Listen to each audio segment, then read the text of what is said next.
Well, bullying can happen anywhere and to anyone.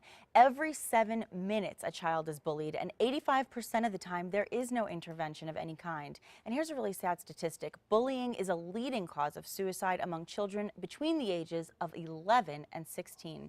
Now, over the weekend, Carlos Vigil, a senior at Valley High School, killed himself after enduring nearly a decade of bullying. KRQE News 13's Lise Mitri was with Carlos's family on Monday. My son, he didn't deserve this. Jacqueline Vigil is saying goodbye to her 17-year-old son, Carlos. She says he was involved in youth and government and tried to push for stronger anti-bullying laws, but his own experience with bullying became too much. He's not here because of bullying. It drove him over the edge. Carlos posted a note on Twitter Saturday afternoon referring to the mean names bullies had called him and saying he's free now. Carlos's dad rushed home when he heard about it, but it was too late.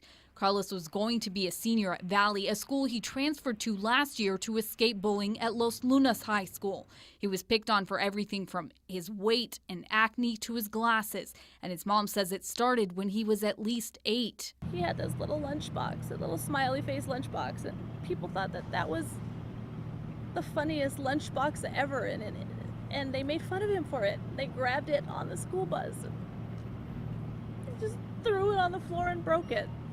It's just little things like that. Today, dozens of classmates showed up at the hospital where Carlos is on life support. Even though now Carlos is gone, we need to focus on what he left trying to say. That bullying is a problem. Words that can actually really hurt. And I think Carlos he couldn't do it anymore. But even in his death, Carlos has inspired dozens of teens to carry on his message and fight bullying. Lise Mitri, KRQE News 13. It's a heartbreaking story. This week, the Boys and Girls Clubs of Central New Mexico are exploring bullying in all of its forms. Club members are learning through film, literature, and specialized workshops when and how to intervene and how to react when confronted with a bully. Well, this afternoon, I'm pleased to say that internationally acclaimed author Sheba Karim will read and discuss her short story, On Your Own Level. And thank you so much for joining us today. Thank you for having me. Well, this is such an important and relevant topic. Tell us more first about your short story. So my short story is in a book called Cornered, Okay. 14 Stories of Bullying and Defiance. And it's basically about, it's a Pakistani-American teenager is the narrator, and her uncle comes to visit from Pakistan, and he wears traditional clothing and has a full beard, looks like a stereotypical terrorist.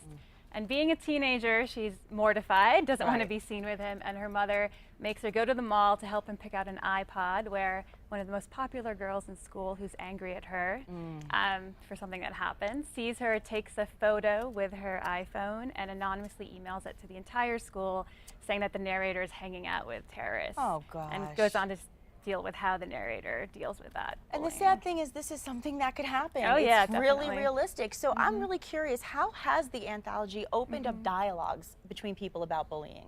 I know it's been used in various schools around the country to open up dialogues about bullying, and bullying is a complex issue, and it often happens to victims people who are marginalized, misunderstood, are different.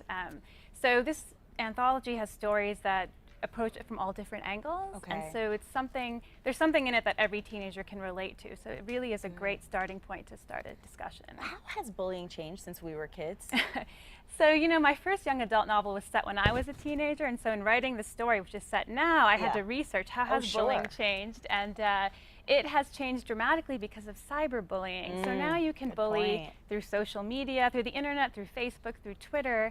And back when I was a kid, it was face-to-face. And now you can bully completely anonymously through the internet, and you don't even know who the bully is. Oh my goodness, it's a scary thought, but it is reality. And I want people to know that you're going to be speaking at the Albuquerque Heights branch of the Boys and Girls Club this afternoon. So what do you hope that these teenagers will take from you and walk away with and learn from all of this? First and foremost, that bullying is a serious issue and it needs to be addressed among their peers, at home, in schools. It's also important for them to know one of the most important things they can do to stop bullying is to just learn to respect each other and respect each other's differences. And lastly, that if they are being bullied, they should reach out and talk to someone they know and trust, like a parent, a teacher, a counselor, and not to be ashamed because it's such a common occurrence, unfortunately. and just to know that they aren't alone and that there is support out there. That's so good to know, very comforting. And all the details for how you can meet Sheba today are on your screen. Write it down, go check it out. If you're a parent and you can get out there, maybe you can get some great advice for your kids, even if the kids can't make it. Sheba, thank you so much. Thank This is so important, and we appreciate what you're doing. Thank you. Thank you so much.